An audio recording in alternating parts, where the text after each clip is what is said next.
Welcome back to the Angry Man Podcast with Jason and Greg. So, Jay, an interesting development is going on. At least this is my opinion. Now, I could be wrong. Some people are going to disagree with this in the comment section, and they are free to do so.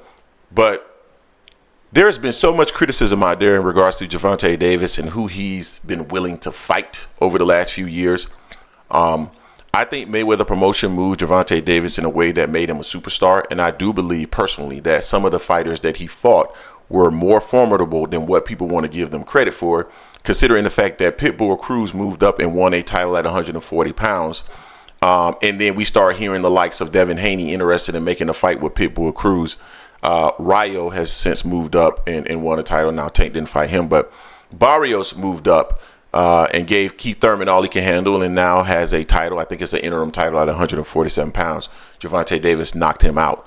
So there are a number of fighters that Gervonta Davis has fought who have gone on to have great success, unlike some fighters that I've named in the past where those fighters, after they fought him, really didn't do much of anything. So I didn't really think they added much to his resume. And you guys can figure out who I'm talking about. But so recently we've seen Gervonta Davis before the fight with Frank Martin, interested in making a number of fights. We know that he has a new deal. There's 6 to 7 fights in that deal, Jay, and he's saying that there are a number of names on that list. Those names include Lomachenko, Shakur Stevenson, and maybe others. Lomachenko, they tried to make a fight with Lomachenko in November. Lomachenko has declined to fight Gervonta Davis. Now, over the years, we've heard so many people saying that, oh, he ducked Loma, even though you wouldn't put someone like Gervonta Davis at the age of 23 in the ring with a guy that's 30 years old. Like, why would you do that? Like, that's a dereliction of duty if you're going to do something like that. Now that Tank is at an age where he's ready to fight somebody like Lomachenko, now it's an issue. It's an issue. Well, he should have fought him back then. Well, why didn't Devin fight him back then? Why didn't Shakur fight him back then? And he was willing to fight Devin here recently. That was what, 2022 when he fought Devin? 23? No, it was 23. It was 23. So, and Devin got full credit for that fight, yet they would not give Gervonta Davis full credit for the fight. So it's an interesting dynamic. But now we have Lomachenko not interested in fighting Gervonta Davis. Shakur is on record stating that he wanted to make the fight in November, and now he's fighting Joe Cordina. And then Rayo, who was rumored to be an option for Gervonta Davis, says that no, he's going to wait till next year if I'm not mistaken. But now he's on record agreeing to fight Ryan Garcia at 144 pounds ASAP. So no energy for Tank, but a lot of energy for Ryan Garcia. Jay, I think the phenomenon that's currently occurring here is the fact that these guys actually don't want to fight Gervonta Davis. I can even throw William Zepeda in the mix. Why isn't William Zepeda tried to execute his mandatory against Gervonta Davis? He's available. He's number 1 in the WBA.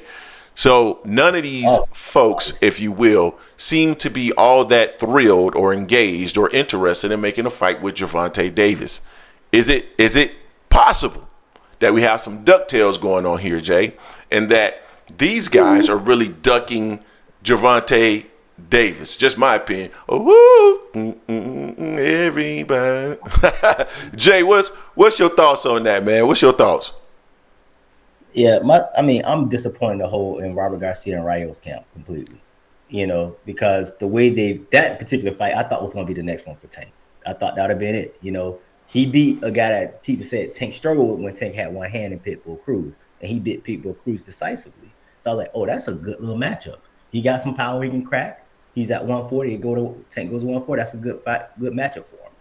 But he's like, first off, he's like, well, has to do a rematch with Pitbull. Okay, I get that. But then he's entertaining Shakur on Twitter. Oh yeah, Shakur. Yeah, you handle your business, I handle mine. We'll run it back. Run it. Okay. So no Tank. Now all of a sudden he's entertaining Ryan Garcia, who can't even fight until May of next year because he's suspended. I'm not understanding this movement right now. So I'm very disappointed in Robert Garcia in this camp with Rayo, the way they move. But like you said, the people you named, obviously they're avoiding Tank. They're avoiding him. They're looking every which way but Tank. You know what? Oh, you know what? Loma pulls out. Put me in, coach. That's Shakur. Tank like, nah, Joe Cordina, that's the fight I want. Let me get Joe. I don't even want Zepeda. Give me Joe. When's Zepeda? Well, I'm having a baby. I'm back. I'm ready to come back in November. You know what? Who's coming back in November? Tank. You're number one. You're number one in every sanctioning body. You try to get a title to fight with any of them. You choose not to. You're rumored to be fighting Tevin Farmer or George Kambosos. Come on, man. Y'all keep saying no one wants to fight Shakur. The people that I hate Tank. Oh, no one wants to fight Shakur. No, in this sense here, no one wants to take that big risk to fight Tank right now. That's the way it's looking. Because if I'm number one, if I can't get the Shakur fight, which I thought I was going to get, and being Zepeda, knowing I have a baby coming away, I was like, I want to come back in November. Tank's come back in November. Shit. I'm fighting Tank. That's a huge payday.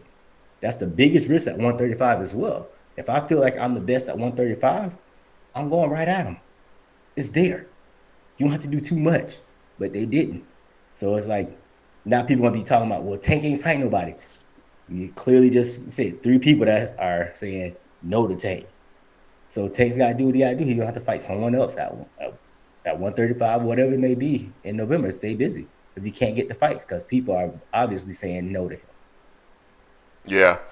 It is clear that he is, and we've thrown this out there, and I don't know if this is the case. There are a lot of entities right now affiliating themselves with, aligning themselves to Turki Al-Sheikh. Turki Al-Sheikh is an interesting personality from what we've seen so far with some of his interactions on Twitter with the good friend to the show, Jake Donovan. So he definitely has a personality. He's someone that is, I would say, is prideful, someone that sees himself as a center of attention to some extent. Now, he'll argue otherwise. But when you start to interact and engage in a manner where you're going back and forth with a boxer and or the boxer's team, then clearly you have an ego that you need stroked. I don't know what kind of interactions he may have had with Gervonta Davis outside of the Twitter interaction that we saw quite some time ago. But with the affiliation of Top Rank and Matchroom, and who else is affiliated with them? Golden Boy.